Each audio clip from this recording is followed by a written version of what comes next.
sabe pôr, eu não. Yes, baby. Bom, pessoal, boa noite. Todo mundo aqui que já entrou, né? Quero agradecer novamente a assiduidade das pessoas que têm participado desse nosso processo de construção da tese. Eu comentei com o Rádio que nós estamos aqui disputando a presidência do PT em Santa Catarina, Rádio. Nós estamos num processo, já tem um mês praticamente, de construção participativa da nossa tese, né? Que tem 6 eixos. Nós já discutimos aqui a questão do colapso climático, nós já discutimos aqui a questão do novo mundo do trabalho, nós já discutimos aqui questão sobre as desigualdades sociais. Hoje nós estamos discutindo a questão da extrema-direita, da democracia. Nós vamos ter um debate sobre fé e política e depois, ou antes até, a questão sobre o futuro do PT. E é um processo que tem sido muito bacana, que a gente tem contado sempre com pessoas brilhantes para startar o debate entre nós. E hoje, com muita alegria, nós estamos aqui com o Leonel Hadi, não sei se todo mundo conhece, eu acredito que sim, foi vereador e agora deputado estadual antifascista no Rio Grande do Sul.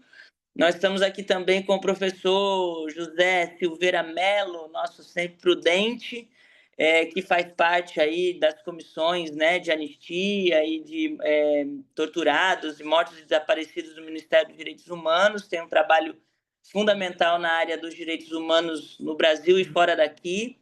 E o Renan, que tem estudado esse tema também na UDESC, aqui em Santa Catarina, Universidade Estadual. E, como sempre a gente tem feito, temos revezado as coordenações aqui de cada um dos temas. E quem vai, depois dessa minha fala, tocar a coordenação da nossa atividade hoje é o Dudu, Eduardo Zanata, nosso vereador de Balneário Camboriú, que tem feito um enfrentamento fundamental também da extrema-direita, além de todos os temas que envolvem o petismo e o mandato parlamentar, tendo como um dos seus interlocutores nessa atual legislatura o 04 e feito todos os enfrentamentos, né, que tem feito em Balneário Camboriú. E obrigada, Dudu, pela disponibilidade também, obrigada, Renan, obrigada, Prudente, pela disposição. Eu vou passar imediatamente para o Rad e depois o Dudu toca a mediação aí a partir da fala do Rad. Infelizmente o Rad vai ter que sair, né? Mas se depois ele deixar um canal de dúvidas ou comentários, eu encaminho para ele e a gente tenta ver aí respostas que ele pode dar para a gente, tá? Rad, querido, 10 minutos a seu tempo. Acho que o Dudu pode avisar para o rádio quando faltar 3 minutos para terminar e depois pode ser, Dudu? Beleza, aviso sim. Pode deixar. Fechou. Rádio, querido, a palavra é toda sua. Obrigado, minha companheira, uma honra estar aqui contigo, né? A gente que já tem uma historinha aí, né, de vinculações de mandatos e já apresentamos projetos juntos, enfim, né? Então, me honra demais estar aqui, agradecer demais ao convite de estar dialogando com os nossos companheiros também, companheiras do Partido dos Trabalhadores de Santa Catarina. E, bom, assim, vou falar de uma forma meio abstrata, né? Talvez daqui a pouco eu falo um pouquinho menos e a gente abre um pouquinho mais para o diálogo, né? Mais focado, porque talvez isso fique seja mais produtivo, mas eu acredito que é muito importante esse debate que está acontecendo nessa construção do nosso PED, que, né, até vai, digamos assim, ao longo desse semestre vai pautar, né, o nosso partido, vai pautar nossas relações de forças políticas. Eu acho que, em primeiro lugar, a gente tem que ter uma construção de fortalecimento do nosso partido antes de pensar em grupos políticos, né, de tendências, etc. Mas a gente sabe que, né, essa é uma realidade partidária que também a gente não pode abrir mão, porque isso também fortalece as nossas relações internas, mas a gente tem que ter a percepção de que estamos num processo extremamente sensível e que nos coloca numa vulnerabilidade para o processo eleitoral de 2026, né, que é o próximo processo eleitoral. Então, se nós não tivermos uma boa estratégia partidária, uma lógica de diferenciar o que é o nosso partido e o que são as relações constituídas a partir de um processo eleitoral, né, onde nós temos que fazer uma composição com demais forças políticas, mas isso reforça o nosso compromisso de ter um PT como o PT como um partido do campo da esquerda, com uma identidade de esquerda, e que assim, dentro dessa identidade, ele possa dialogar com outras forças políticas do campo democrático, mesmo, né, da centro-direita, mas que performem como campo democrático e tenham compromissos com a democracia, que infelizmente, né, é um grupo minoritário dentro do campo da direita, né, da centro-direita, enfim, do centrão, que a gente pode chamar, né, isso nos coloca um grande desafio, né? Como a gente pode compor num processo em que o campo político eleitoral, né, do Brasil nitidamente converge para um campo conservador reacionário, que a gente pode observar nitidamente nas eleições de 2024, né, nas prefeituras municipais. Por mais que o PT tenha, de forma considerável até, aumentado, ampliado as suas participações, né, nas prefeituras, ainda assim nós perdemos, né, as grandes cidades. Então, digamos, majoritariamente, né, em termos de quantidade de votos de eleitorado, nós temos um ponto ali de alerta e um sinal vermelho para o processo eleitoral de 2026. Então, isso reforça estratégias e reforça percepções de que, talvez nesse momento histórico, nós tenhamos que ter estratégias diferenciadas para lidar com essa turba fascista que tem voto, que tem poder e que tem um poder econômico. E isso, principalmente em Santa Catarina, por exemplo, acho que isso fica muito evidente, né? Rio Grande do Sul, se no Rio Grande do Sul já é evidente, em Santa Catarina isso ainda fica ainda mais assim latente, né, para a gente refletir. Então, eu me preocupo demais com esse processo eleitoral, né? Porque se aí eu já vou encaminhando, né, para daqui a pouco a gente ter um espaço de debate. Esse processo eleitoral de 2026, né? Se nós, eu não sei se a Dani quer falar alguma coisa. Tá, agora fechou. Se no processo eleitoral de 2026 nós não conseguirmos ter a eleição do executivo, né, federal, digamos, né, uma reeleição do Lula. Se nós não conseguirmos ter uma correlação minimamente democrática dentro do Senado, que é o foco deles, né, principal.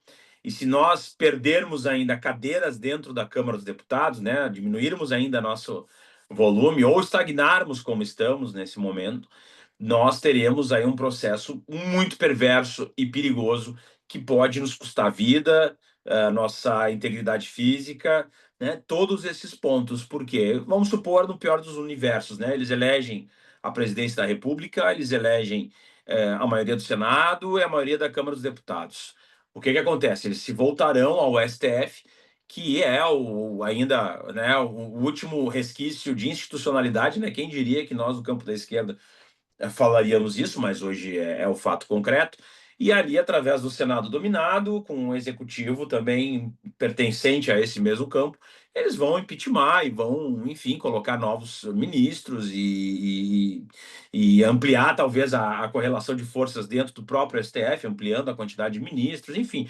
É o projeto deles, e aí eles terão, então, um monopólio, né, tanto do judiciário, legislativo, executivo, de uma visão fascista. Então, de fato, e aí as arbitrariedades e todos os aquilo que nós conseguimos, digamos, brecar no 8 de janeiro, né, que foi a virada de chave para a responsabilização desses indivíduos, nós teremos então um refluxo muito evidente e isso é como eu sempre digo, né, como se nós tivéssemos trancado a porta, empurrando e tivesse uma pressão do outro lado e quando a gente abre a porta não consegue, né, segurar essas pessoas, elas entram e aí é uma violência absoluta legitimada pelo voto, como nós estamos vendo nos Estados Unidos. Então, a força desse campo se sente legitimada porque disse o seguinte: olha, dei golpe, tentei dar golpe de Estado, roubei joias, enfim, menti, tudo isso, e mesmo assim fui eleito. Então, se sentem legitimados, né, para esse ponto, e isso 3 nos minutinhos, coloca Hadi.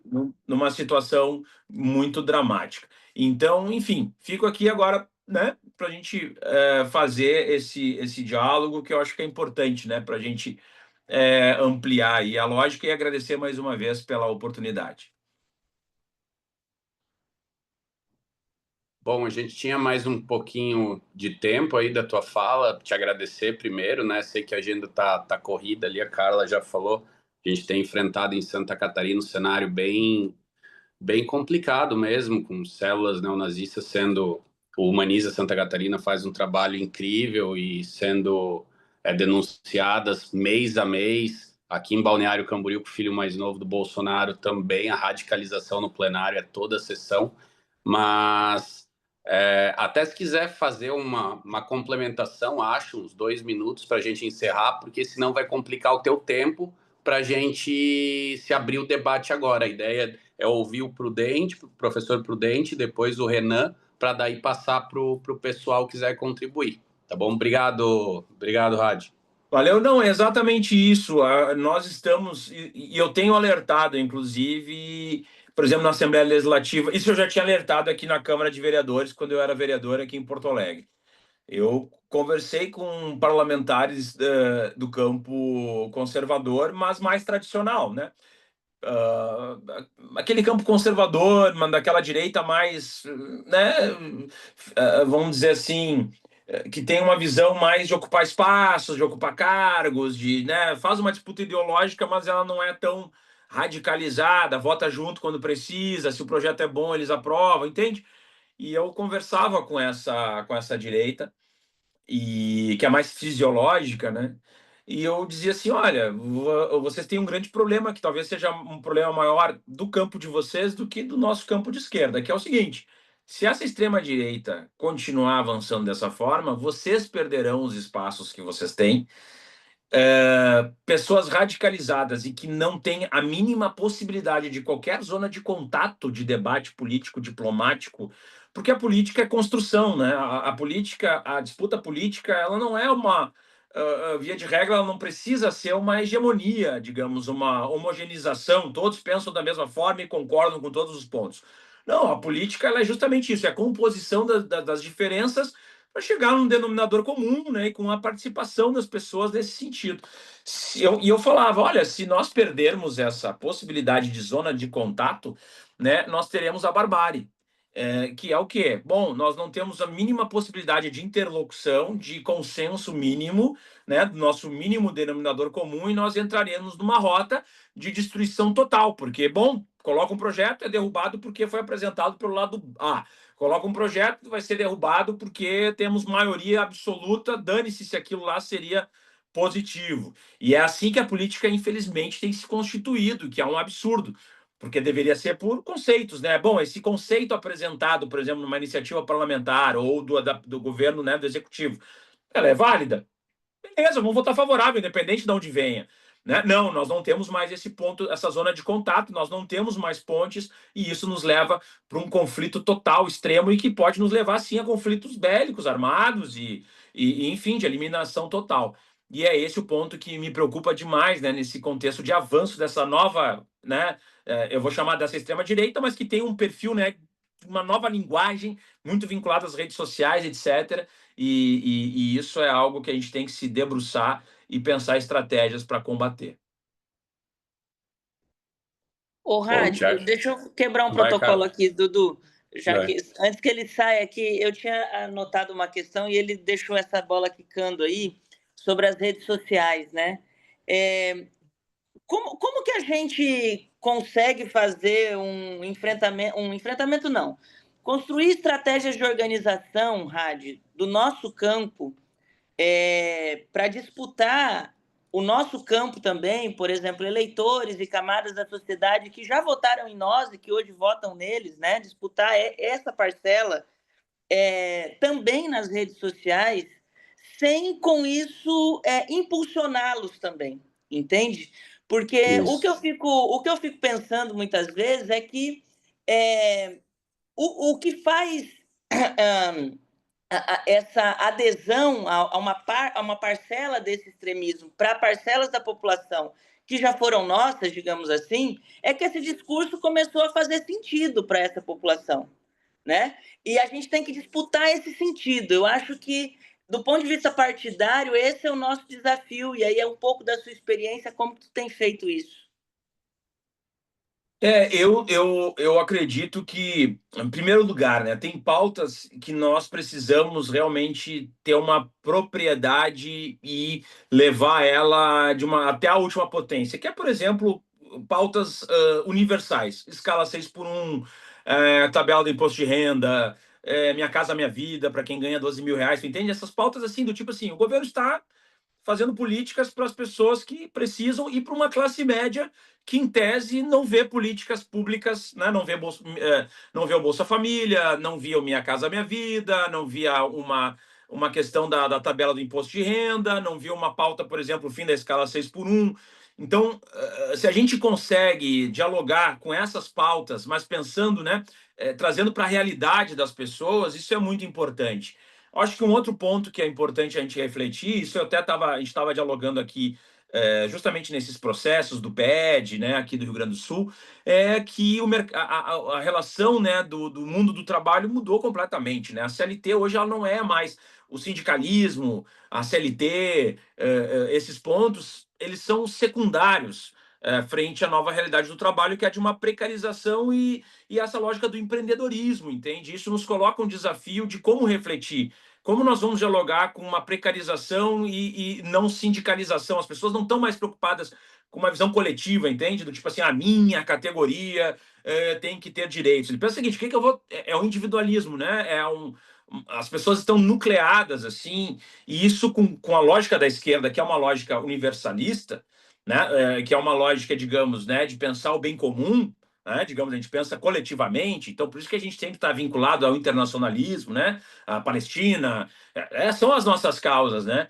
A gente às vezes fica truncado o nosso diálogo com essa visão individualista, mas de pessoas que são mesmo trabalhadores, né? O motorista de Uber, o entregador da Rap, enfim, ou do iFood. Na verdade, a gente observa corretamente, são trabalhadores ultra explorados, mas dialogar com eles, na verdade, eles estão introjetados na cabeça deles que eles são indivíduos que são prejudicados pelos impostos demasiados, por recolher algum tipo... Pode ver o que aconteceu quando o governo tentou, né? O governo Lula tentou regulamentar, por exemplo, o Uber, né? Ou o 99. Houve aquela gritedo, querem cobrar impostos, eu não quero pagar FGTS, agora eu vou ter que recolher, vai reduzir o meu recurso, eu quero fazer o que eu quiser com o meu dinheiro, tu entende? Então, eu vejo que a gente está nesse limbo, nessa dificuldade de encaixar, na verdade, um diálogo com a classe trabalhadora que hoje já não pertence mais a essa lógica sindical, essa lógica de buscar lógicas coletivas de dissídio, por exemplo. Então, talvez tenha algumas pautas que a gente possa entrar, que para mim a escala 6x1 é uma delas, para mim a visão da tabela do imposto de renda é outra, a outra é o Minha Casa Minha Vida para quem ganha até 12 mil reais, por exemplo. E esses pontos aí são importantes. A gente, por exemplo, denunciar que os bolsonaristas não querem retirar os impostos sobre a importação dos alimentos, não querem retirar os impostos da cesta básica. Por aí que eu acredito que a gente consiga ter uma zona de contato. E também tentar, de certa forma, compreender. Neste momento, o Brasil ele está mais conservador do que ele sempre foi. As redes sociais, nesse momento, estão moldadas para um discurso de ódio.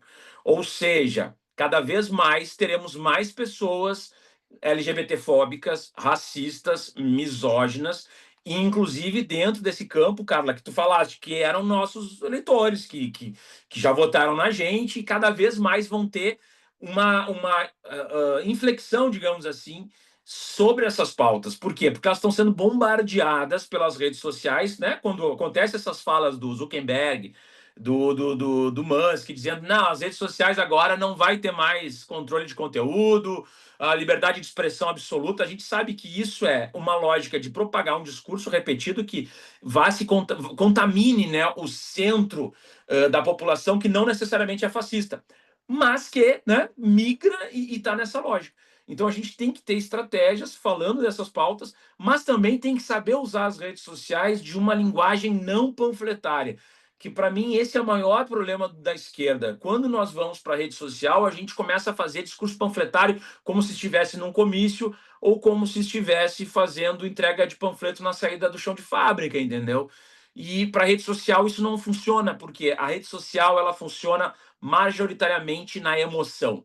As pessoas, o que cola na rede social é emoção e algo compacto, né? Então tem que ser a emoção do riso, ou a emoção da raiva, do ódio, da revolta, ou o medo, né? Do tipo, vai acontecer algo, entende?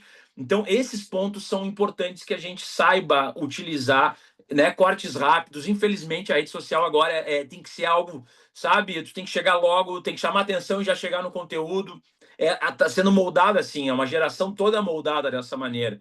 E a gente tem que começar a adaptar discursos para conseguir pegar esses gaps, assim, esses espaços que tem e expandir o nosso discurso e a nossa comunicação.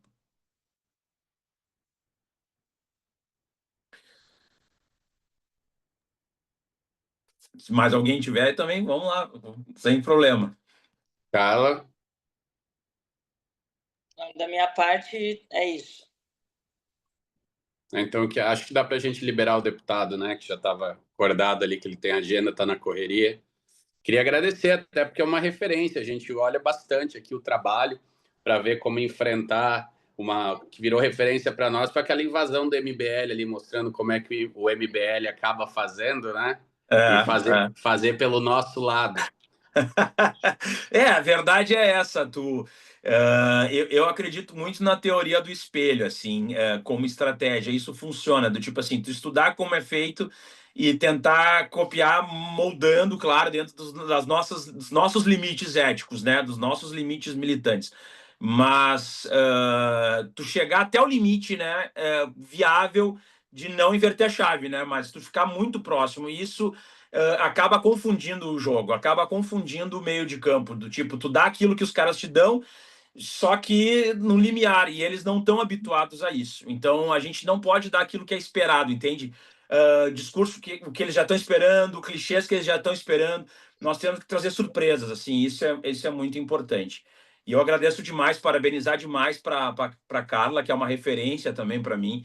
E é muito importante o que vocês têm feito em Santa Catarina, né, num estado que precisa, assim como todo o sul, né, o Brasil inteiro, mas a região sul e Santa Catarina a gente sabe que tem questões mais difíceis ainda, mas parabenizar pela iniciativa e estou torcendo muito aí pelo projeto do nosso PED, que vocês aí consigam, né, dar esse rumo aí para o nosso Partido dos Trabalhadores. Muito obrigado aí, tamo junto.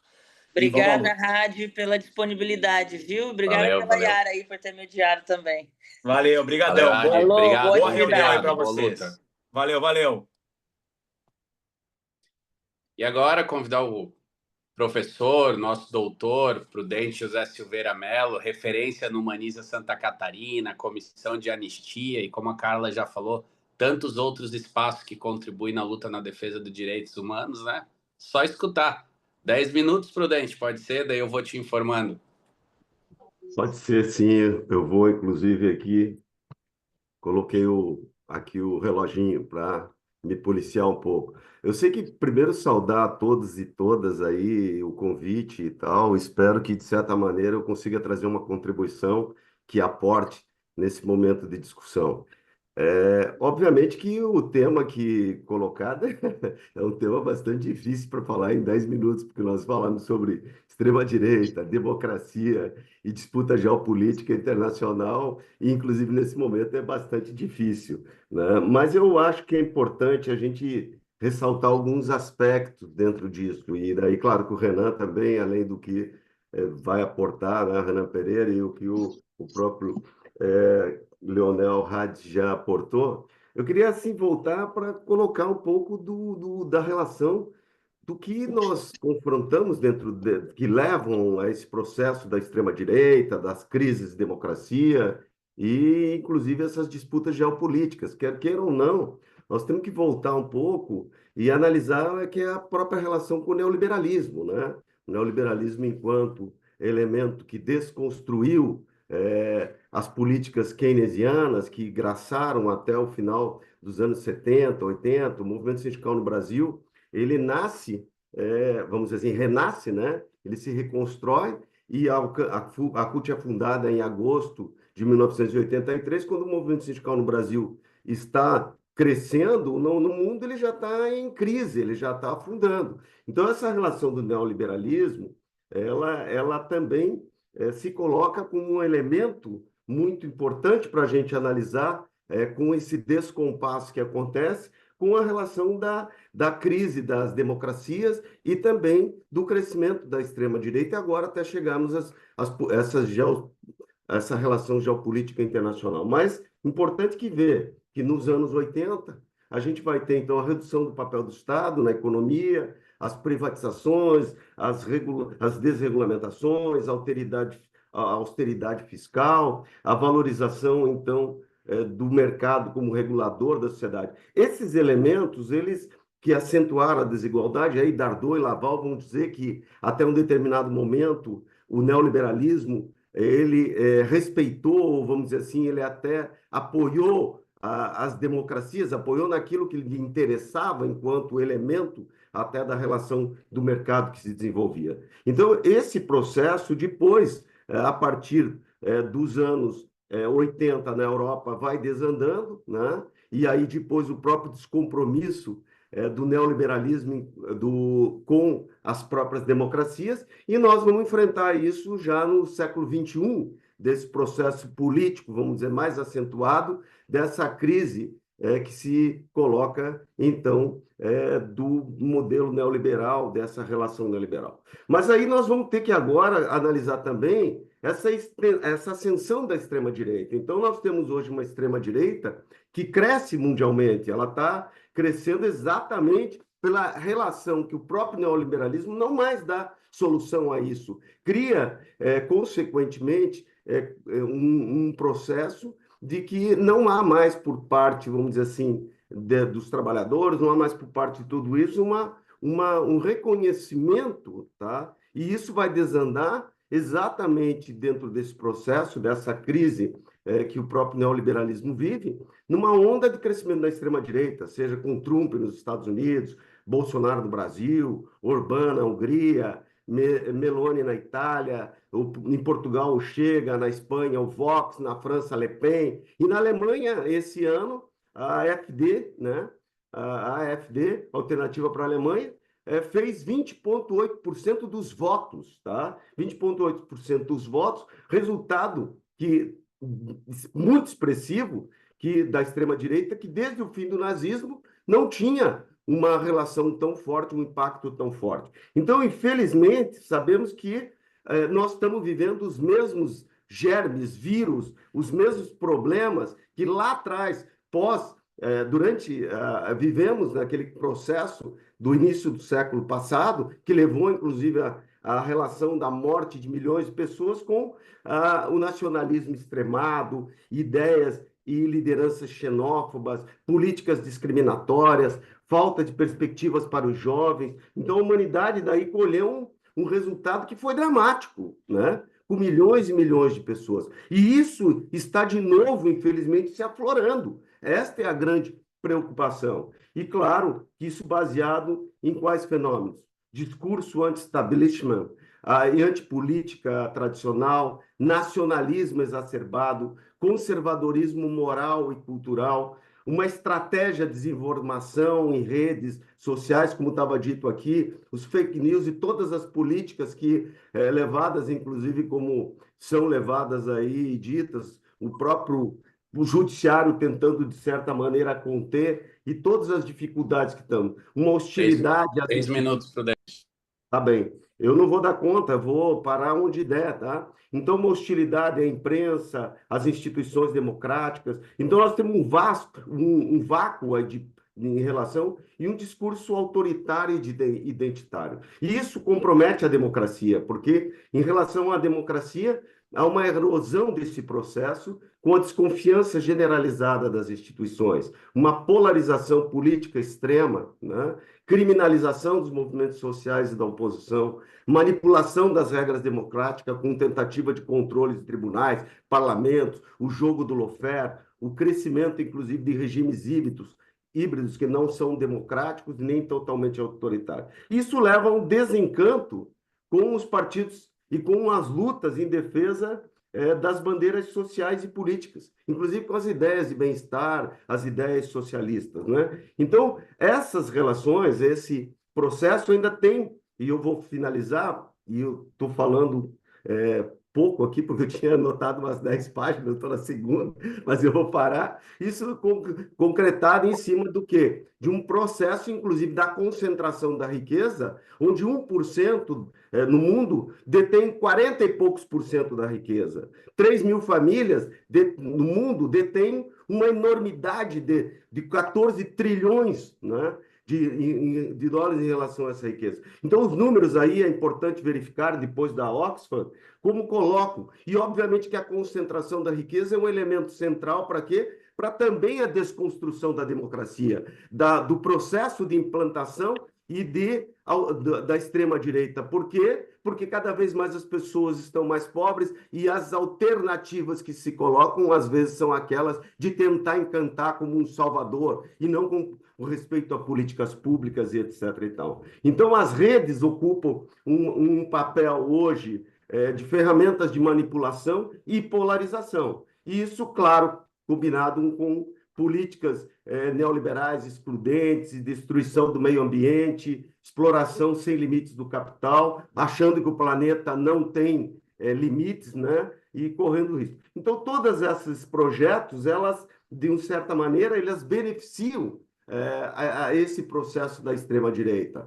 a essa discussão. E eu vou parar por aqui, porque eu quero. O Renan pode abordar, porque senão, se eu entrar para o terceiro eixo, que são das políticas de Trump agora, com essas questões das tarifas e o jogo geopolítico que contrapõe, inclusive, grandes blocos nas disputas dos grandes blocos nacionais, eu não tenho condições e vou estourar o tempo para poder respeitar, dizer isso. Acho que muito do que eu estou falando se baseia em ideias também de Dardot e Laval, de ideias de elementos que se estão colocados a partir da Oxford e de elementos essenciais que estão colocados. E é claro que nesse momento nós temos grandes preocupações, que projeto de justiça social nós temos, que democracia participativa se apresentaria, como que faríamos os enfrentamentos às desigualdades que se põem a partir de uma concentração da riqueza sem limites, né? A Covid, inclusive, levou a um maior número de pessoas desempregadas no mundo e levou a maior concentração da riqueza. Essas grandes empresas aumentaram o seu patrimônio.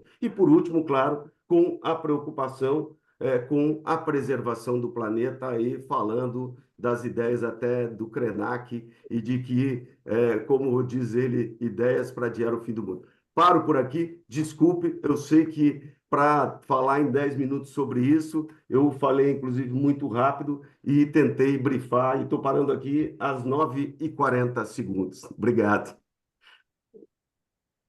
Não, tá tranquilo, assim, ó. Esse é tema para 1 hora, se a gente for falar, né? Falar ainda mais, falar de geopolítica, falar do Trump, tarifaço, e que é a área, uma das partes que a gente atua aqui, a área de formação do mandato. Mas eu ouvi o Renan, depois a gente abre para as perguntas, acho que vai funcionar legal, pelo que a gente preparou aqui, a metodologia. Então, Renan Pereira, doutorando em História, PPGH da UDESC.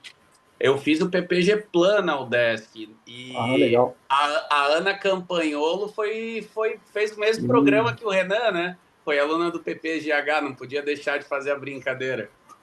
Sim, vocês escutam? Sim. Rapaz, a Ana Campanholo causou um monte lá, foi um trauma dentro do programa, e aí depois até precisaram criar outras regras, até a professora, não sei se dizer se a professora precisou se ausentar, ou até ela se aposentou, realmente, ela, assim, causou um monte, assim. Sim. Mas vamos lá então, Renan, 10 minutinhos aí, depois a gente abre as Legal, perguntas. vou marcar aqui. Vou te avisando. Tá. Pessoal, boa noite para todo mundo. Para quem não me conhece, meu nome é Renan. Já faz quase 4 anos que eu venho estudando esse tema. E, em paralelo a isso, comecei a militar dando aula em ocupações lá em São Paulo, venho de São Paulo. E aí vim morar na Palhoça, aqui do ladinho de Floripa. E acabei atuando primeiro na Marighella, e depois conheci o pessoal aqui, o Vavá, a Ana Maria, o Cauã, e estou aqui com o pessoal militando no PT. Bom, a ideia é o seguinte, eu vou falar um pouquinho da minha pesquisa e assim, mostrar para vocês o que eu mais vi assim, de interessante e perverso também. E depois eu vou na linha do nosso deputado, do Leonel, de pensar nessas estratégias, né, para tentar enfrentar esse contexto de avanço, né, e como tanto o Prudente como o Leonel bem pontuaram. Né.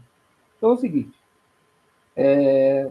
quando eu comecei a estudar isso, o que me chamou muito a atenção é que quando a gente pensava em direita radical, em extrema direita, logo a gente pensa no fascismo, né. Essa é a primeira palavra que vem, a gente usa essa palavra, né, para, digamos, generalizar o campo. Só que o campo da extrema-direita, ele é diversificado, Inclusive, é composto por autores que vieram antes, propriamente, do nazifascismo. E esses autores, eles foram, digamos, trazidos à baila, novamente, por figuras como Olavo de Carvalho, autores que eram desconhecidos no país, passaram a ser citados dentro das redes sociais e tudo mais. Então, só para dar alguns exemplos, assim,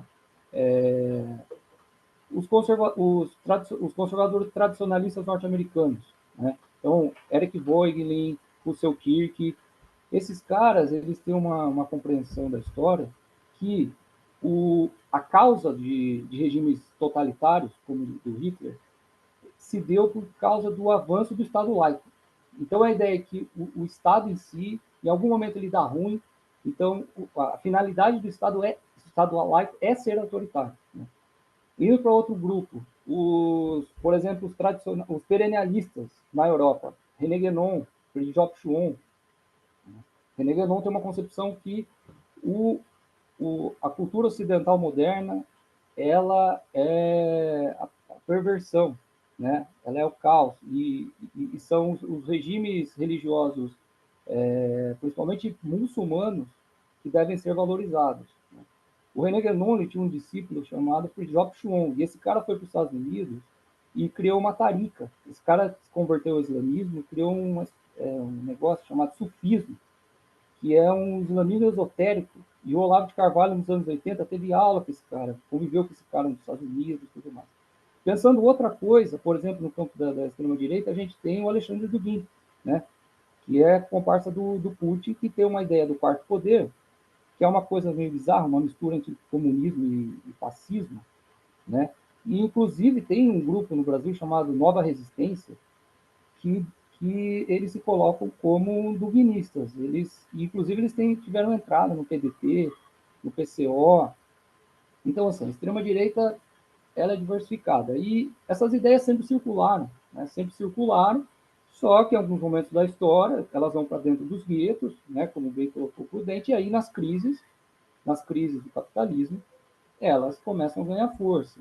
Né? E aí qual é o cenário, né, do século XXI? O cenário é o seguinte, acho que é bem como o Prudente falou, né? Você tem um problema econômico de décadas, desindustrialização do Ocidente, os bons empregos da classe trabalhadora vão embora, você não tem uma esperança de conquistas significativas do campo material.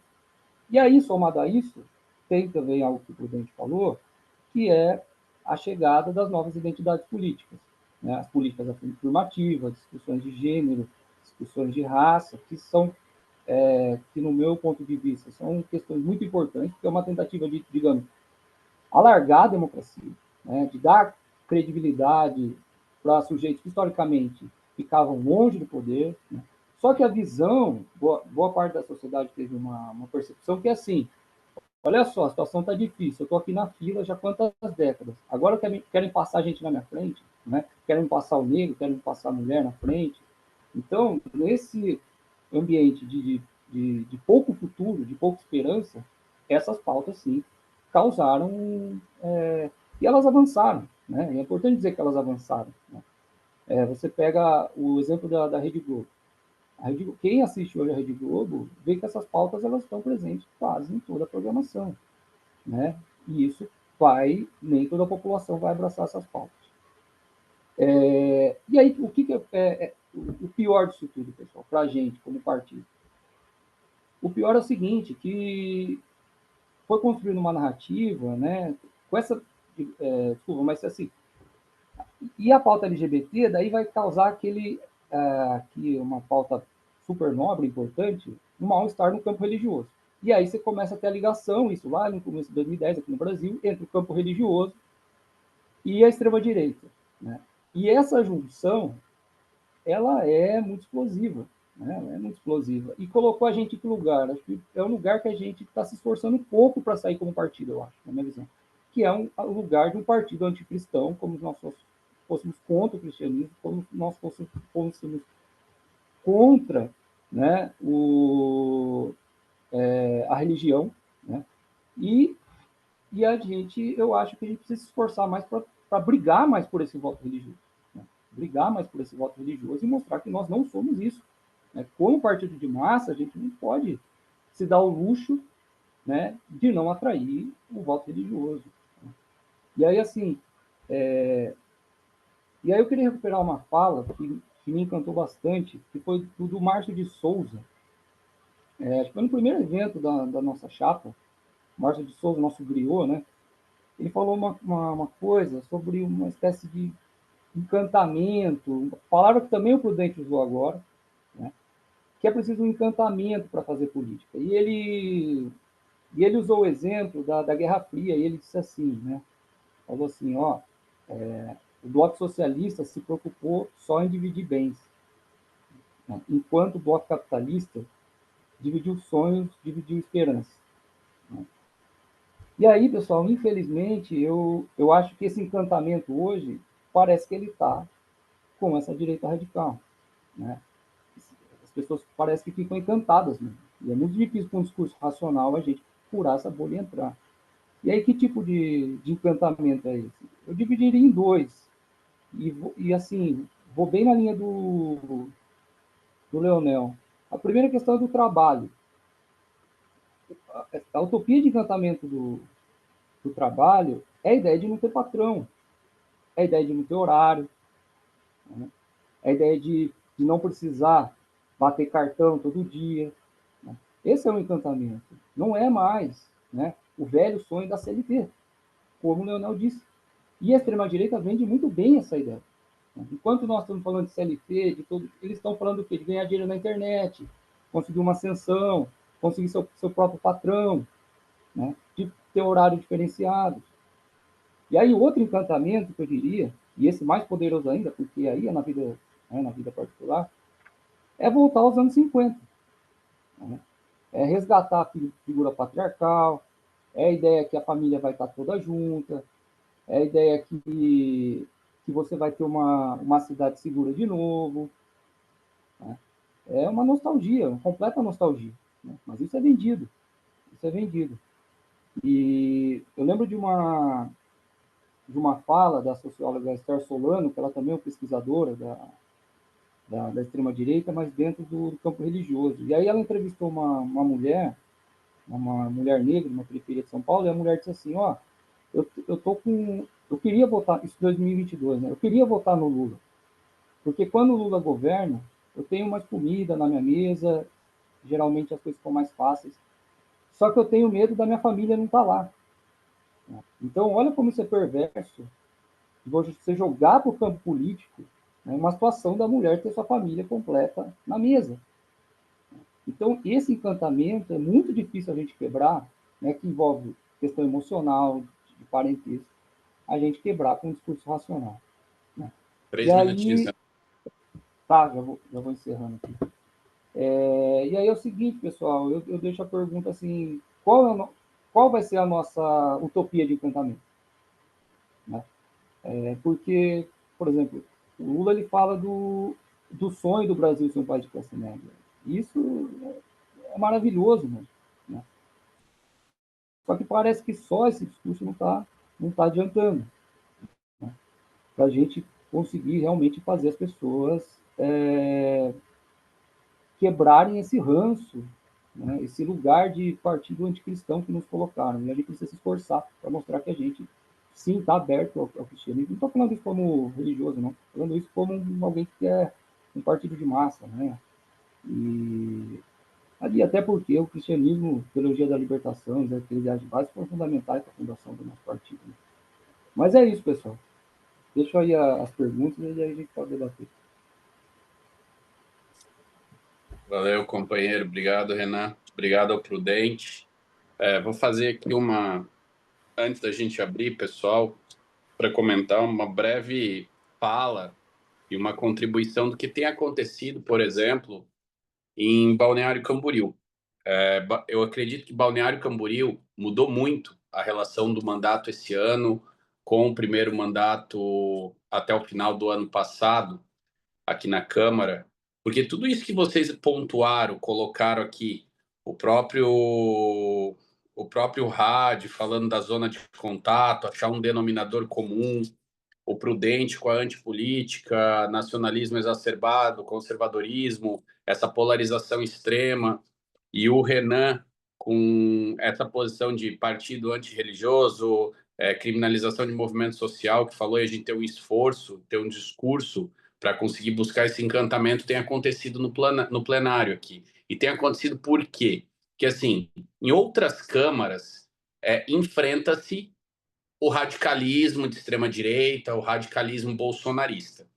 Só que aqui a gente tem um legítimo representante da família Bolsonaro atualmente. Então, o filho mais novo, que eles estão usando como um laboratório para 2026. Ele vai a deputado federal, isso já está colocado. O PL dá como certa a candidatura dele em Santa Catarina. Dizem que tem pesquisas que ele se elege estourado, briga para ser o mais votado na esteira do nome da família Bolsonaro. O que mudou? O que mudou? Com a vinda dele para cá, e esse laboratório que virou o plenário em Balneário Camboriú, ele está conseguindo ser o centro da polarização, o centro da polarização para a extrema-direita. Enquanto os outros vereadores que se diziam bolsonaristas brigavam para ver quem seria o legítimo representante do bolsonarismo, eles não tinham coragem política de defender abertamente ou de partir para o ódio, para a violência política, para o rompimento das relações ou para estourar a zona de contato, como o Hadi falou. E existia minimamente, porque eu sempre falo que independente do seu espectro político, partidário, ideológico, se você é de centro, se você é de esquerda ou de direita, você tem um denominador comum. Se você tem compromisso com a população, comprometimento com a coisa pública, né, você avança, você acha o denominador comum e avança. E a gente sempre aprovava as nossas pautas aqui. Até eu converso muito com a Carla, por exemplo, cannabis medicinal, o quanto a gente avançou, e esse foi um projeto que nasceu depois de que ela protocolou em Florianópolis, o projeto dela não andava, a gente conseguiu protocolar aqui e avançar. Hoje não tem mais diálogo, esse diálogo acabou, porque dos 19 vereadores, eles têm uma bancada de 6 do PL, eles conseguiram trazer o PRD, e o 04 virou o líder do partido, ele nunca abriu a boca para falar nada, nunca discutiu nada. A única vez que ele usou a tribuna até agora foi quando o irmão dele fugiu para os Estados Unidos e eu fui provocado por um vereador do Democracia Cristã e fui responder, falar que eu não entendia porque eu estava sendo citado, quando um deputado federal da família Bolsonaro foge para os Estados Unidos porque tem medo de ser preso. Ele tentou me interromper e no outro dia ele usou a tribuna para fingir um choro e dizer que eu estava atacando a família, que isso era muito baixo, isso não se fazia. Então entra nessa fala que os companheiros trouxeram antes. E foi a única vez. E aí o líder do PL se reúne com a prefeita para levar pautas de oposição, que ela é do PSD, e literalmente cortam a cabeça dele na semana passada. A ordem é sem diálogo, não pode conversar, não pode ter relação política com quem está fora, tá em outro campo. Essa é a ordem. E isso vai acontecer, né, em âmbito estadual e nacional. Eles estão convictos que ganham a eleição do ano que vem. Toda vez que eu vou para a tribuna, tem vereador que fala em MST, aí vem essa linha de criminalização dos movimentos sociais. Falaram que a gente acaba não discutindo mais a realidade das pessoas e acaba só tendo que entrar nesse picadeiro que virou o plenário de devaneio ideológico. Então tem uma polarização que ela está extrema e aí eu vou entrar, o Prudente falou na antipolítica, a única fala do 04 na tribuna, ele fala assim: eu vou seguir incomodando o sistema de Balneário Camboriú. Ele se coloca como antissistema. Ele é o maior representante do sistema político, econômico aqui, e ele se coloca como antissistema. E ele virou o centro dessa polarização. Então, é deboche, é brincadeira, é enquadrar quem vota contra a orientação. Então, e eles apoiados, gente com boné do Trump no plenário, entendeu? Make America Great Again, o MAGA, o boné do MAGA no plenário. Então, tudo isso, eu estou dando um resumão até para a gente lançar o debate, porque quem está em Santa Catarina aqui, a gente sabe o que a gente vem disputando e lutando nos últimos anos. Aqui, como eu falei no início, virou o centro do debate político nacional, é visto fora daqui, Santa Catarina, como o último quartel-general do bolsonarismo radical no Brasil. Eu até me sinto constrangido quando a gente foi para Brasília e o pessoal fala: meu Deus, como é que vocês sobrevivem lá? E é essa imagem que a gente está passando para fora.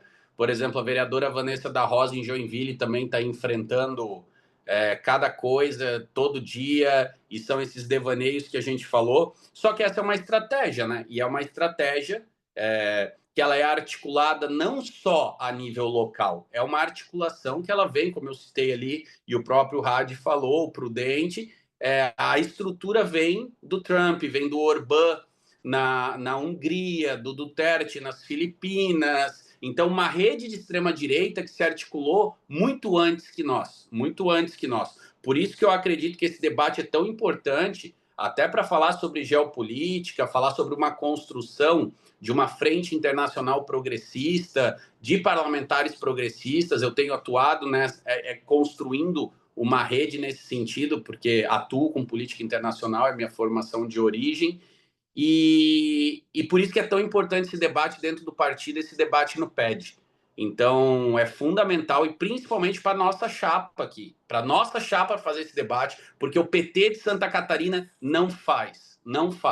E aí eu vou, para finalizar, tentei dialogar com a atual direção, me colocar à disposição para a gente construir debates na época sobre política internacional e relações internacionais aqui em Santa Catarina, e não avançou. Então a gente vê que a gente está aqui reunido hoje, promovendo esse debate, promovendo os debates da chapa para formular uma tese, porque o partido em Santa Catarina não se organizou e não reagiu para enfrentar essa extrema-direita, essas células neonazistas que têm se organizado no Estado. E acho que é fundamental. Então a gente vai abrir agora. Eu estou só de orientando, tá? Mas essas instruções aí foi passada pela nossa presidenta Carla Aires.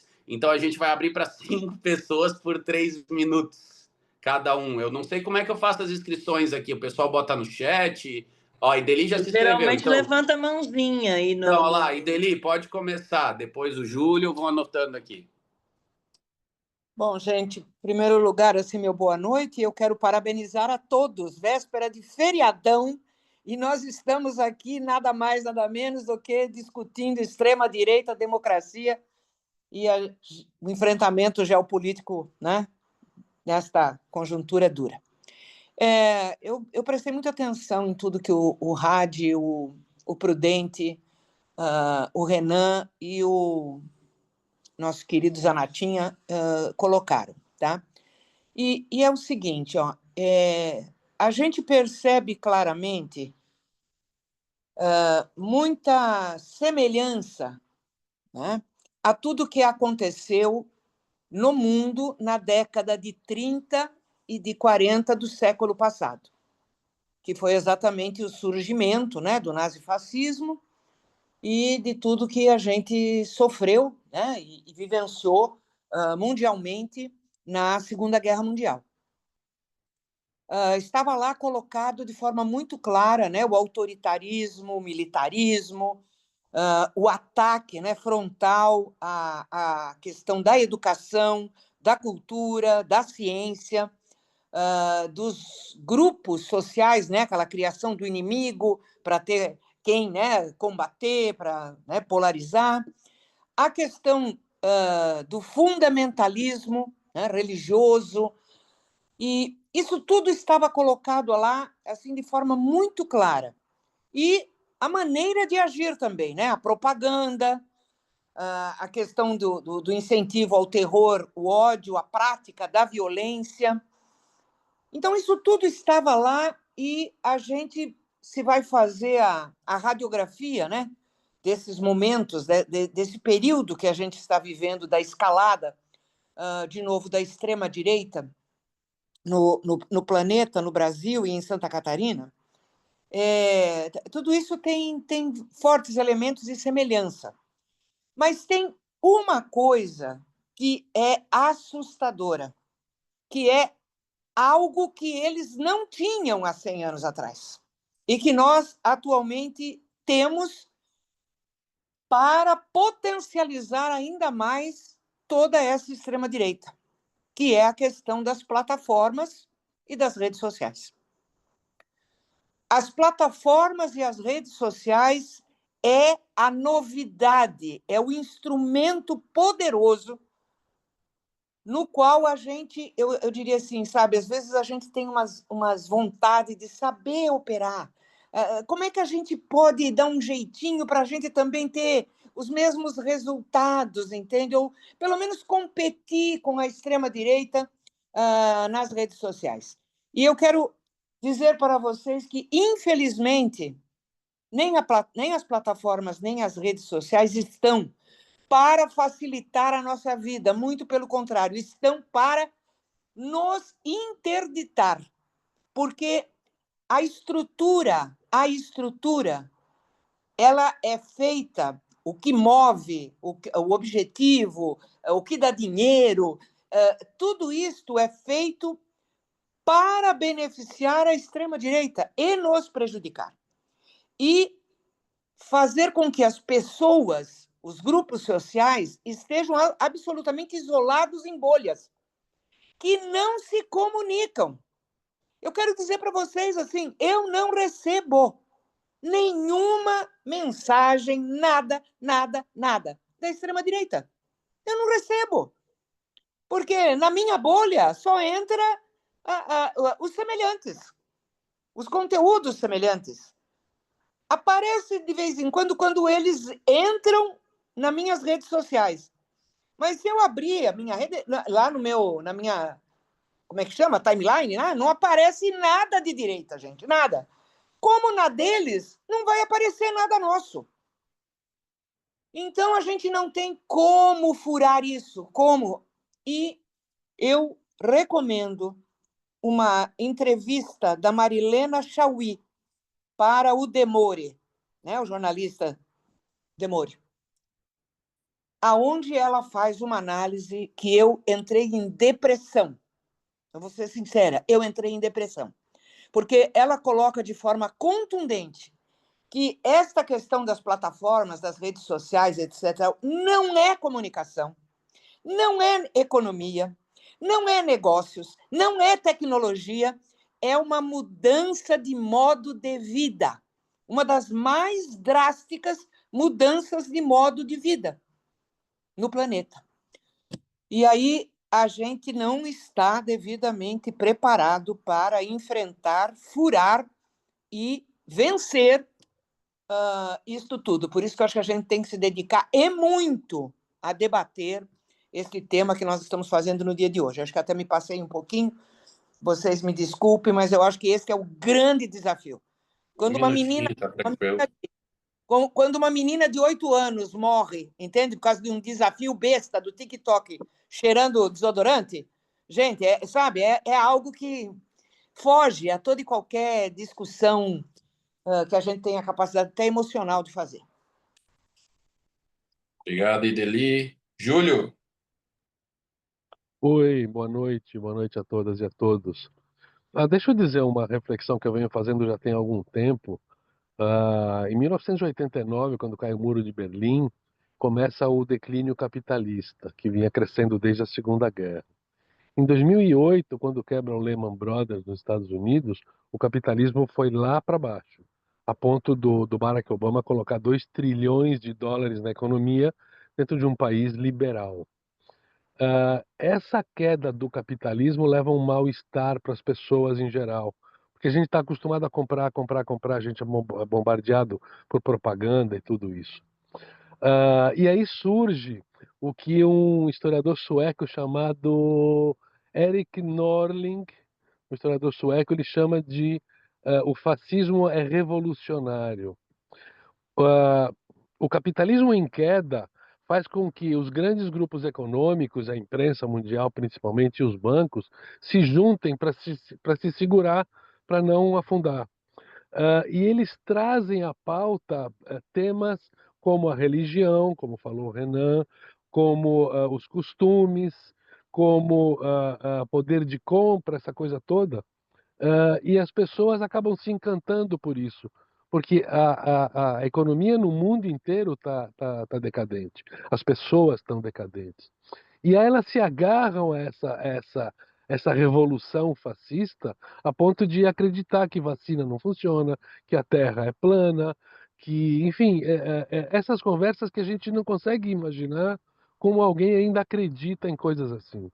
E aí nós da esquerda, a gente está preso aos nossos as nossas bandeiras falando aqui do Brasil, de cotas raciais, de Bolsa Família, quando a gente devia estar preocupado em acabar com isso, não ser mais preciso ter cotas, não ser mais preciso ter Bolsa Família, que todo mundo teria acesso a tudo, mas a gente está preso a essas coisas. Luz para todo, Minha Casa Minha Vida. Isso tem que ser paliativo. A gente tem que entender que isso são programas que devem ser provisórios, a gente tem que ultrapassar essa fase. E aí esse fascismo acaba dominando as pessoas de uma tal maneira e vem usando as redes sociais para isso.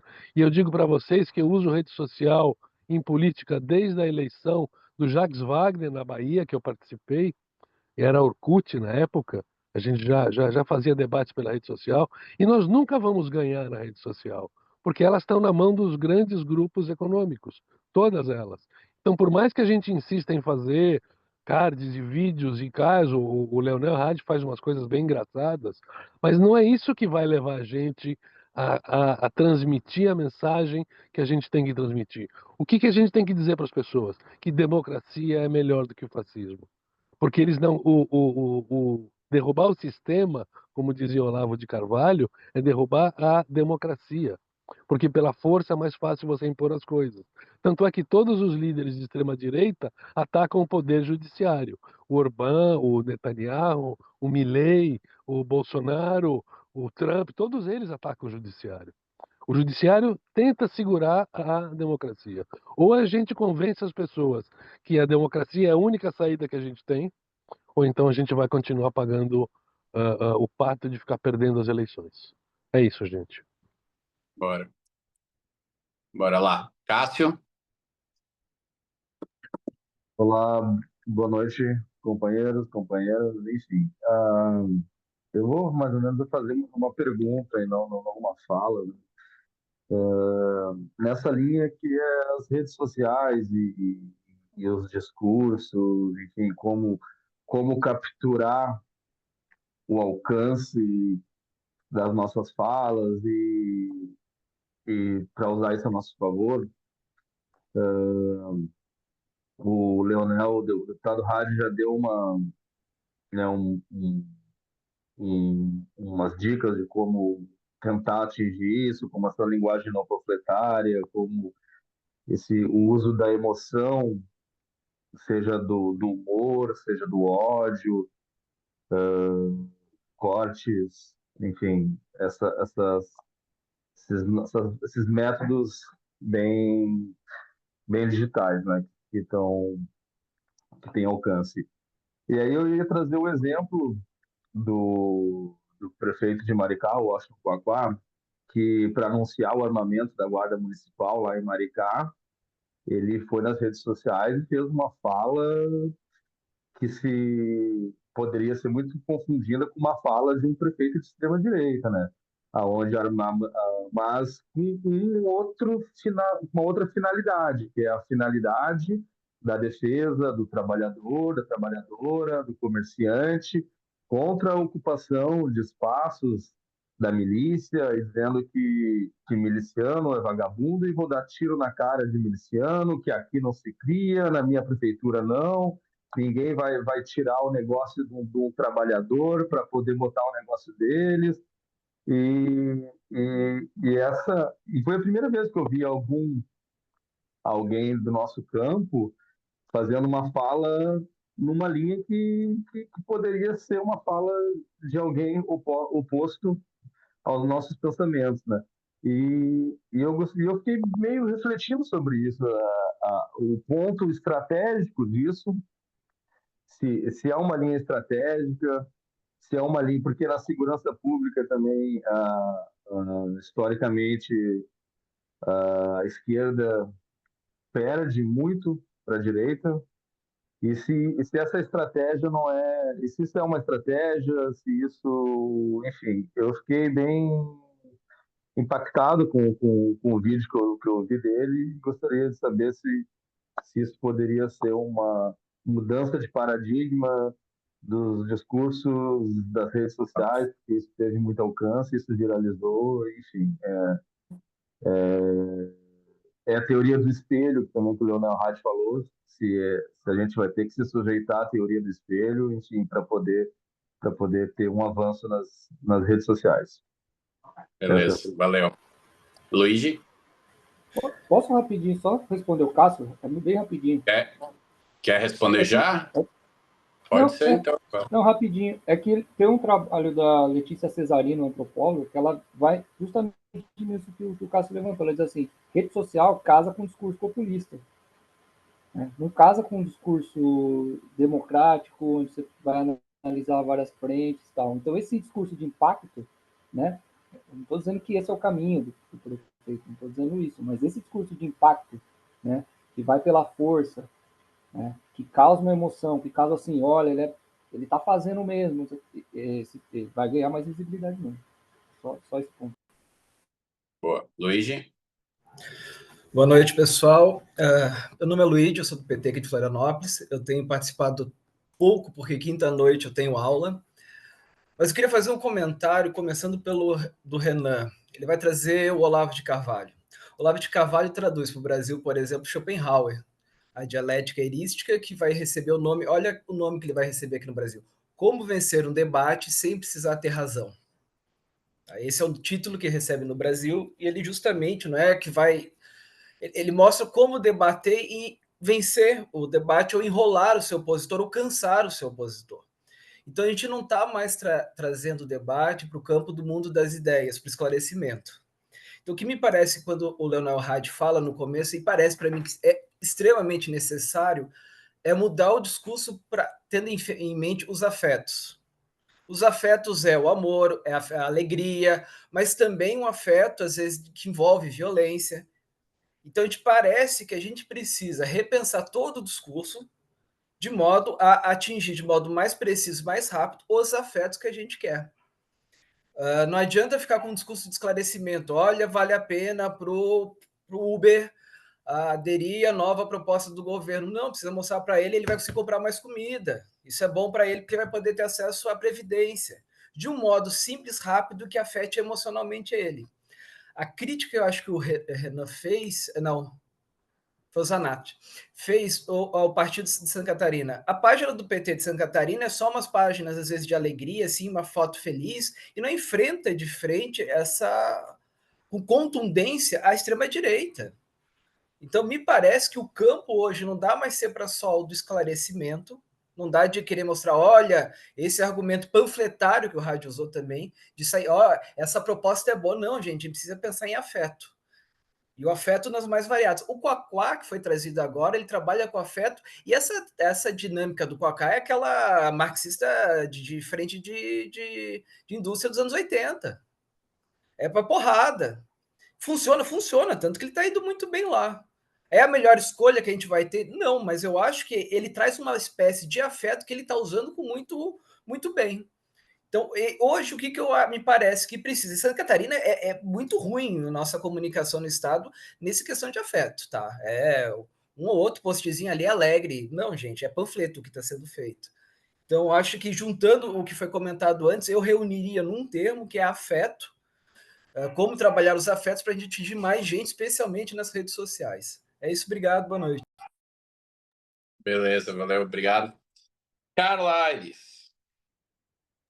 Obrigada, Dudu. Bom, queria de novo aqui agradecer, né, o Prudente e o Renan aí por ter contribuído, todo mundo que colocaram suas dúvidas ou comentários. Nossas atividades têm funcionado também como uma autoformação, assim, né, o que tem sido muito bacana em todas essas quintas, e é muito bom estar com vocês. Eu reuni uma série de inquietações, assim, desde a fala do Renan, quando ele traz a coisa do encantamento, de como a extrema-direita provoca alguns encantamentos, que eu acho que tem um pouco a ver com as emoções, e tem um pouco a ver com essa coisa do afeto que o Luigi fala também. Mas, por outro lado, eu acho que a gente vive alguns processos de desencantamentos para entender alguns afastamentos que a gente tem vivido, né? E talvez um pouco na linha do desencantamento da juventude, que é sempre um calcanhar no nosso calcanhar de Aquiles que a gente tem passado historicamente sobre esse processo de sobretudo da politização institucional, vou chamar assim, né? Da política institucional. E algumas coisas que apareceram com algumas pessoas que a gente conversou no mandato, um dia surgiu um pouco ali em uma das nossas reuniões, obviamente tem a ver com a questão do trabalho, né, com essa autoexploração, com essa questão, né, da juventude ter que cada vez mais retornar a essa exploração do trabalho também da juventude, como tu falou dos anos 50 ali, não só com os teus exemplos, mas do trabalho infantil e juvenil. Mas para uma classe média, apareceu para nós a questão do clima, que já foi pauta do nosso trabalho, né? Da juventude entender que, bem chulamente, assim, o mundo vai acabar, não tem futuro, não tem perspectiva, né? Que a gente melhore alguma coisa diante de vários caos que estão estabelecidos em várias dimensões da nossa vida, né? Então, acho que para a gente construir o nosso encantamento e a nossa utopia, que tu falou também, alguém falou, a gente precisa partir, enquanto esquerda, enquanto PT, enquanto esse projeto aqui colocado, num segundo momento, talvez, a gente tem construído aqui diagnósticos, né? Cenários de problemas, digamos assim, mas eu acho que a gente tem que partir para planos de ação, efetivamente, de como inverter essas lógicas. No campo do encantamento e desencantamento, seria identificar, por exemplo, esses desencantamentos materializados na sociedade para propor alternativas, né? Diante, por exemplo, dessa questão das big techs. E aí eu queria, puxando aqui o que a Ideli trouxe, desse desespero que a gente tem com algumas coisas colocadas, que tem afetado a juventude também, que tem sido essa vítima desse processo, tanto quanto o conjunto da sociedade, daí a infância diretamente. E essa transformação que a Ideli fala, que a Marilena Chauí afirma, desse novo paradigma a partir das redes, e cada vez mais eu tenho me convencido de que a pandemia não foi um acaso, tá?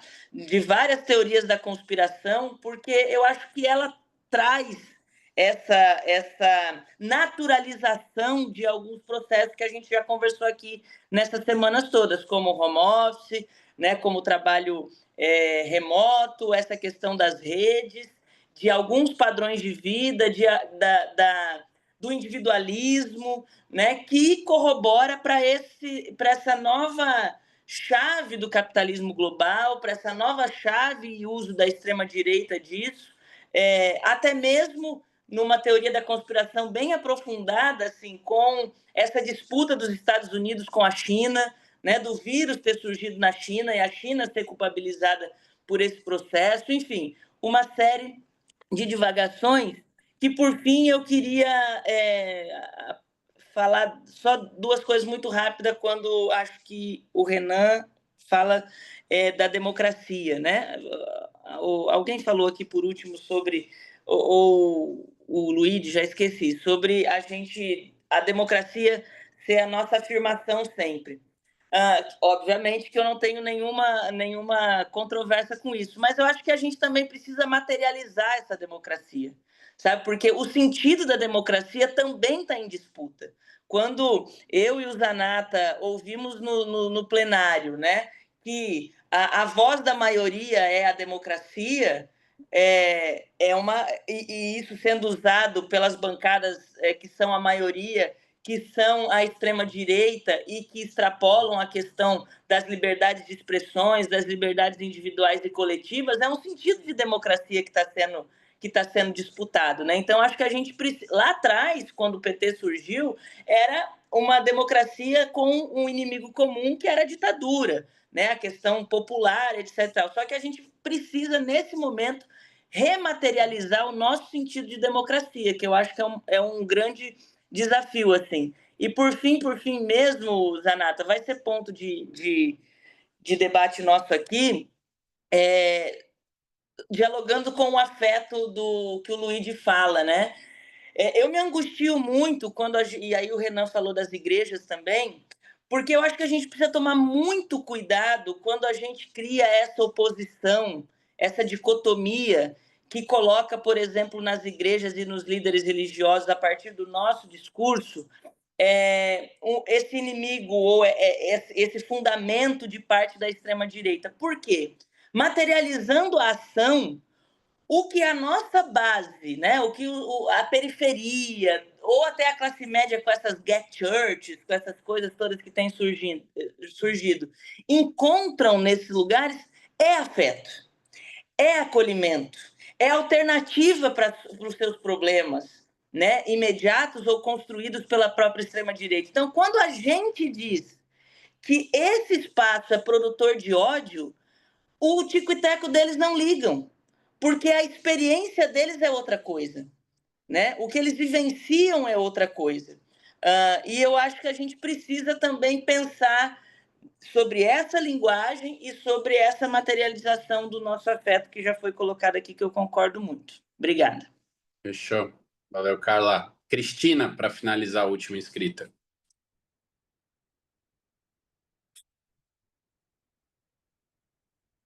Não dá para te escutar, Cristina. Acho que está com o microfone desligado.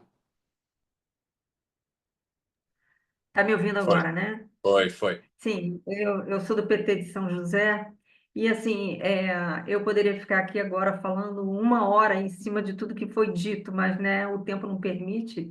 Então, não sei se a minha fala vai ser muito, assim, objetiva e clara.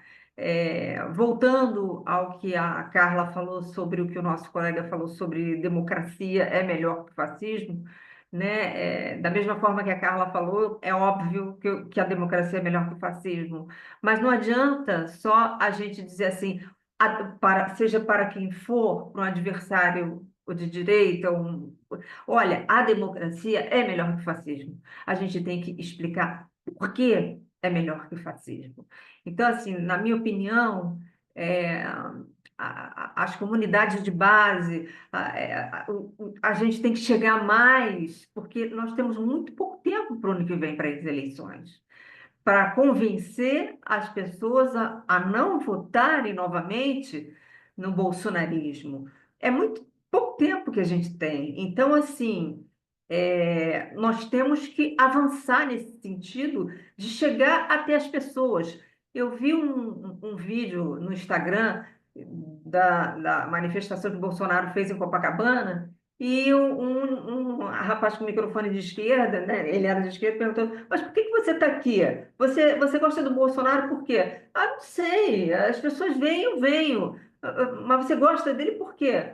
Sei, o pessoal diz que é legal, né? Então, assim, é esse pessoal que às vezes apoia o Bolsonaro, ou o fascismo, ou a extrema-direita, mas por que aquele colega que falou no início, pô, aquele pessoal que era da gente, que votava no PT e foi para lá, por que eles foram para lá? Porque alguém chegou nos ouvidos deles e falaram, e catequizaram, e fizeram eles acreditarem que eles são melhores. Então chegou o momento de a gente fazer o mesmo, de a gente mostrar o que foi feito nos governos Lula, no governo Dilma, do que está sendo feito, e mostrar por que a democracia é melhor que o fascismo. E concordo com também a sua postura no sentido de que o combate à extrema-direita tem que avançar, ampliar mais, não só aqui dentro do Brasil, mas para fora. A gente tem que somar forças, da mesma forma que existem enfim, em reuniões internacionais sobre o meio ambiente, por que não promover encontros de países diferentes, com lideranças diferentes, de como combater o fascismo a nível mundial? Porque o negócio está bem sério, né? Começou o Putin pegando a Ucrânia, e Israel destruindo Gaza, e, enfim, é uma situação que... E agora, no que diz respeito a gente, que a gente pode fazer, eu acho que é a gente ter que chegar até as pessoas e conversar com elas e falar como a gente vai fazer isso. Eu acho que tem diversas formas, mas isso tem que ser discutido. É isso que eu acho. Fechou. Vou só complementar, Cristina, companheira. Assim, a gente tenta formar uma rede, né? Formar esse enfrentamento internacional. Eu tenho contribuído em alguns espaços. Eu sou membro aqui no Brasil da Internacional Progressista, que é um grupo internacional que incluía o Celso Amorim, que hoje está na assessoria internacional do presidente da República, do Lula. E, por exemplo, terça-feira eu vou para a Índia. Terça-feira eu vou para a Índia. Estive na Índia no ano passado, antes das eleições parlamentares. A gente reuniu partidos de centro, centro-esquerda e esquerda lá, porque o Modi, atualmente, ele se coloca como um grande democrata, fala que a Índia é a maior democracia do mundo, para fora. Lá dentro ele tem reprimido minorias étnicas, expulsado muçulmanos para o Paquistão, e a gente conseguiu reunir um grupo de partidos no ano passado, compartilhar as experiências de enfrentamento à extrema-direita, principalmente na América Latina e na Europa, e eles conseguiram evitar que o Modi tivesse pela primeira vez maioria no parlamento nas eleições que forem em maio. E agora eles estão fazendo uma segunda rodada de conversas. Os governos estaduais do campo progressista que tem se organizado lá. Então eu vou terça, já volto domingo, é um bate-volta corrido. Tive em Cuba esse ano, principalmente com Brasil, Colômbia e México, para enfrentar as medidas que vinham do governo Trump. Então tem muita coisa acontecendo. Nosso problema é falta de estrutura e financiamento, porque essa turma aí chove dinheiro, né? Chove dinheiro, porque as empresas, as corporações querem patrocinar. Mas só para dar esse breve depoimento, assim, para mostrar que a gente tenta, no nosso campo, né? Tenta, apesar dos desafios, porque a Carla conhecia um pouco dessa atuação, mas eu achei importante compartilhar com a companheirada. Não sei, agora passar para o Renan. Renan, considerações finais aqui pelas orientações que eu recebi. Obrigada. Valeu, Cristina. Olha, pessoal, muito produtiva essa conversa, acho que, sabe, tá todo mundo preocupado, eu acho que, né, todo mundo está com uma visão bem esclarecida. É importante disputar esse voto religioso, de não colocar as religiões nesse campo de extremismo. Isso é uma aliança que aconteceu momentânea, mas essa aliança pode se quebrar, as pessoas religiosas podem sim se encantar com o PT de novo, E eu acho que e aí nossos representantes, Zanata, Carla, o Leonel, estão muito bem preparados, né? Discursos assim muito convincentes, né? Quando o Leonel fala das estratégias, fala da outra coisa que é importante que ele falou, que eu anotei aqui. Outra coisa, ele falou da centro-direita, né? Falou como a gente deve buscar essas alianças e alertá-los, falando assim, a extrema-direita avança, ela engole primeiro a centro-direita, né? Então, fazer esse campo progressista ferver e a gente quebrar esses paradigmas que foram formados como somos um partido anticristão e tudo mais. Então, obrigado, gente. Obrigado mesmo. Até a próxima. Agradecer, muito bom. Prudente. Zanato, só uma coisinha para a Ideli, que ela falou assim, é que lá na década de 30, ela falou, você não tinha rede social, só que naquele momento também estava surgindo um meio de comunicação novo, que os nazistas dominaram super bem, que foi o cinema também. Então tinha, assim, suas estratégias e seus meios de dominação psicológica, e o cinema foi muito importante para o nazismo. Mas não com o alcance e o domínio absoluto das plataformas. Esta é a diferença. Sim, diferente, mas... Né, mas você tem razão, vamos perseverar. Boa, valeu, Renan, obrigadão. Prudente? Bom, primeiro eu quero agradecer o convite, eu acho que todas as colocações e questões aqui são fundamentais, inclusive para a gente pensar o futuro, que o futuro hoje está cada vez mais tenebroso, porque a concentração, como eu falei, da riqueza, ela leva ao controle não só da mídia, mas das influências das políticas públicas, e pervertendo todos os processos. E, inclusive, como foi dito aqui, esse processo daquele velho parceiro, ou aquele velho ator, que era o movimento social, o movimento político, os trabalhadores, né, que confrontavam, estabeleciam a discussão do processo de luta de classes. Hoje a relação é algo que está um pouco perdida dentro desse novo ambiente, né, em relação à mudança dos corações e mentes do como o processo se deu dentro desse mundo complexo. Então, realmente me preocupa profundamente o domínio do poder econômico, da concentração da riqueza cada vez maior, e que exatamente faz esse domínio se estender e nos impedir, inclusive, fazendo com que os meios de comunicação e essas plataformas, como dito aí por Ideli e por outros, exerçam, então, essa capacidade até de nos tornar e nos aniquilar dentro desse processo de luta. Era isso, mas eu acho que gostei muito do debate, quero agradecer o convite e dizer que estamos juntos e juntas, tá ok? Obrigado. Fechou. Acho que é isso, né, Carla? Agradecer o Prudente, agradecer o Renan. Pô, muito boa contribuição, companheirada toda. Eu fiz 5 páginas aqui do meu bloco de anotação. Dava para a gente fazer uma segunda rodada, é isso que eu queria propor, desse mesmo tema. Tem que manter vivo. Deixa eu falar uma coisinha, rapidinho.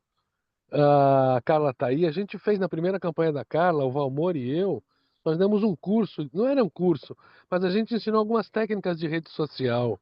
De repente a gente podia agitar alguma coisa disso, juntar um pessoal que trabalha com isso e dar tipo umas aulinhas básicas de como usar a rede social de uma forma mais efetiva para ter um resultado orgânico razoável. Tá? Carla, se quiser falar com o Valmor, da minha parte eu topo fazer, é só marcar. Beleza, Júlio. Massa. Obrigada. Não, é isso, Dudu. Quero agradecer você também pela disposição e disponibilidade de, véspera de feriadão, aqui organizar com a gente essa atividade, a todo mundo que esteve presente. E Deli Salvati, qual que é o próximo tema mesmo? Só para a gente já deixar o pessoal alinhado antes do feriadão para a próxima semana. Na próxima semana, nós deveremos ter a fala do Edinho Silva. Edinho Silva, nosso candidato a presidente do PT Nacional. E a ideia é a gente fazer o debate um pouco em cima da conjuntura e os desafios do PT. Tá? Perfeito. Nesta lógica aí, tá ok? E voltando a os avisos paroquiais, né? Então, olha, tem coelhinho da Páscoa, tem chocolate, tal, mas tem que organizar. Oi, fala, Cristina. Vai ser quinta-feira, mesmo horário? Isso, sempre às quintas. Neste bate-canal, tá? E eu vou mandar para todo mundo, tá? Menos o de hoje, que não vai dar tempo. Para quem não tiver muita coisa para fazer no feriadão de Páscoa, eu vou mandar o link dos 4 debates anteriores a este. Aí quem não tiver muito o que fazer pode maratonar. Em vez de maratonar Flix, né? Vai maratonar na Carla Flix, tá? Então, tá bom? E aí, voltando, né, à questão de prestar atenção que dia 2 de maio é a inscrição das chapas municipais e relembrando que nós estamos montando a chapa estadual e chapa de delegados, né? Então, todo mundo que tiver intenção, porque senão depois a gente vai convocar, né? Tá? Vai ter umas convocação também, tá? Então é isso. Exatamente. Pessoal, boa Páscoa para todo mundo. Obrigada pela presença e nos vemos na próxima quinta. Beijão. Boa Páscoa, até quinta. Valeu. Boa Páscoa. Tchau, Não gente. chocolate que engorda. Boa Páscoa. Muda tudo pra cá. Tô muito